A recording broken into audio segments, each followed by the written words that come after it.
সন্দ্বীপে ব্রি ধান ১০৩ পার্টনার প্রকল্পের আওতায় নতুন ধানের নমুনা শস্য কর্তন করা হয়েছে। সন্দ্বীপ প্রতিনিধি আব্দুল হামিদের রিপোর্ট। ৪ ডিসেম্বর বুধবার দুপুর ১২টার দিকে উপজেলার মগদরা ইউনিয়নের গুপ্তছড়া বাজারের পূর্বে সরকারি পুকুর সংলগ্ন কৃষি জমিতে আনুষ্ঠানিকভাবে এই নমুনা শস্য কর্তনের উদ্বোধন করেন উপজেলা নির্বাহী কর্মকর্তা রিগেন চাকমা। এ সময় অন্যান্যের মাঝে উপস্থিত ছিলেন উপজেলা কৃষি কর্মকর্তা মারুফ হোসেন, উপসহকারী কৃষি কর্মকর্তা নুরুল আজম, কৃষি উদ্যোক্তা বিশিষ্ট সমাজকর্মী আব্দুল কাদের, সংবাদকর্মী ইলিয়াস সুমন, শামসুল আজম মুন্না, মাহমুদুর রহমান, আব্দুল হামিদ ও শতাধিক কৃষক এ সময় উপস্থিত ছিলেন। উপজেলা কৃষি কর্মকর্তা মারুফ হোসেন বলেন, এই ধান উচ্চ ফলনশীল জাতের ধান এবং প্রচলিত অন্যান্য জাতের তুলনায় আমন মৌসুমে ফলন বেশি। এই ধানের শস্য কর্তন করা হয়। ১ শতক জমির ধান বৃত্তান্ত পদ্ধতিতে কর্তন করে ফলন নির্ণয় করা হয়। সোমবারের মতো ব্রি ধান ১০৩-এর আমাদের পার্টনার প্রকল্পের আওতায় এই ধানটা চাষ করা হয়েছে।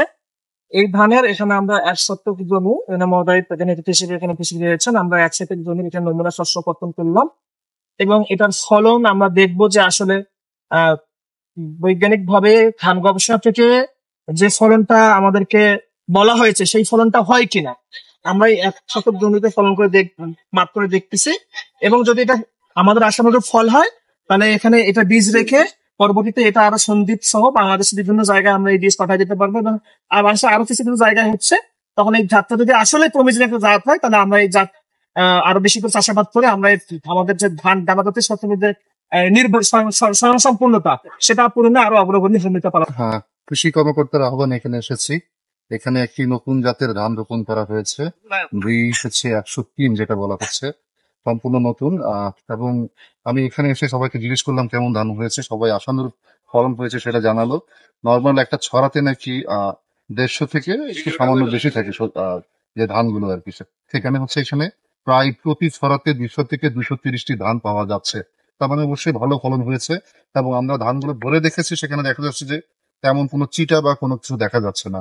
আমি বলবো যে এটা অবশ্যই সাকসেস হয়েছে এবং কৃষকরা যদি এটা লাগানোতে আরেকটু এগিয়ে আসে বা উদ্যমী হয়ে এটা লাগায়, আমি আশা করছি সাকসেস হবে এবং এই প্রজেক্টটা আপাতত সাকসেসফুল দেখা যাচ্ছে এখন পর্যন্ত। ধন্যবাদ। উপজেলা নির্বাহী কর্মকর্তা জনাব কৃষি অফিসার উপস্থিত আছেন, সন্দ্বীপের ফিল্ড কৃষি অফিসার নুরুল আজম সাহেব। আসলে আমি দীর্ঘদিন পর্যন্ত কৃষি জমি চাষ করি।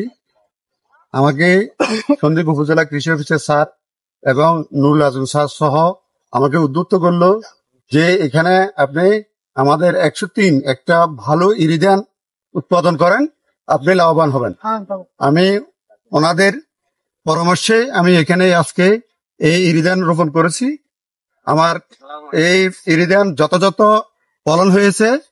যে এই ইরিধানে আমি যে লাভবান হয়েছি, আমি উপজেলা কৃষি অফিসারকে এবং ফিল্ড অফিসার নুরুল আজম ভাইকে ধন্যবাদ জানাই। ওনারা আমাকে উদ্বুদ্ধ করেছেন। আমরা আসলে অনেক জমি চাষ করি কিন্তু ভালো ফলন পাই না।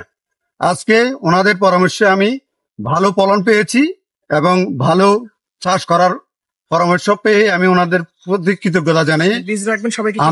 আমি আবার উপজেলা কৃষি অফিসার আমাকে বলেছেন যে এই বীজ সন্দ্বীপে কত আপনাকে দিয়েছি, আপনি এগুলি সংরক্ষণ করবেন। আমরা পুরো সন্দ্বীপে আরো ভালো ফলনের জন্য আপনার কাছ থেকে বীজ কিনে নিয়ে যাব এবং আমি সন্দ্বীপের সর্বস্তরে এই বীজ বিতরণ করার জন্য চেষ্টা করব।